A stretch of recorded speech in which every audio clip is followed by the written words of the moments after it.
Και για την περίπτωση που έχουμε ξεχάσει το password και δεν μπορούμε να πληρώσουμε προγράμματα σαν και αυτό για να μπούμε τελικά στον υπολογιστή μας και να αλλάξουμε το password, είναι πολύ απλό. Κλείνουμε τον υπολογιστή και μπαίνουμε σε αυτό να ανοίξουμε, πατάμε παρατεταμένα ή διαδοχικά το F8, αυτό εξαρτάται από τον υπολογιστή, αν δεν λειτουργήσει το ένα θα λειτουργήσει το άλλο, και φτάνουμε σε αυτή την κατάσταση στο Safe Mode. Όταν φτάσουμε εδώ επιλέγουμε Safe Mode και ο υπολογιστής μας ξεκινάει και μπαίνουμε στα Windows σε κατάσταση Safe Mode.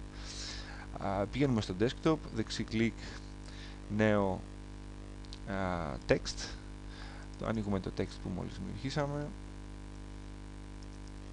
και γράφω command.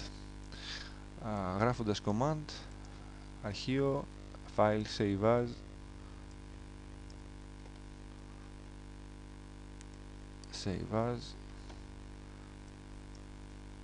εδώ πέρα το ονομάζετε όπως θέλετε, ό,τι να είναι, .bat και all files και το σώζω.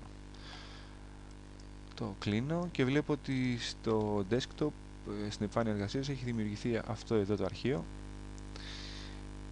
το οποίο δεξί κλικ, run as administrator, η εκτέλεση ως διαχειριστής, και μου ανοίγει αυτό εδώ το παράθυρο.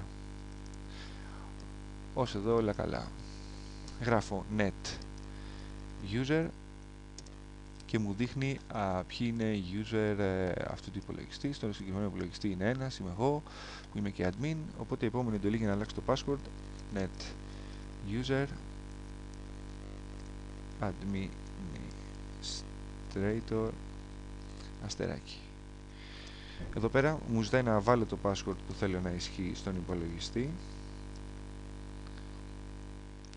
Δεν θα φαίνεται αυτό που γράφω. Enter και Enter και μου λέει ότι η εντολή εκτελέστηκε επιτυχημένα. Αυτό σημαίνει ότι κατάφερα και έχω θέσει καινούριο password στον υπολογιστή, οπότε μπορώ να τον κλείσω και να ξεκινήσω πάλι κανονικά και να μπω στα Windows. Αυτά.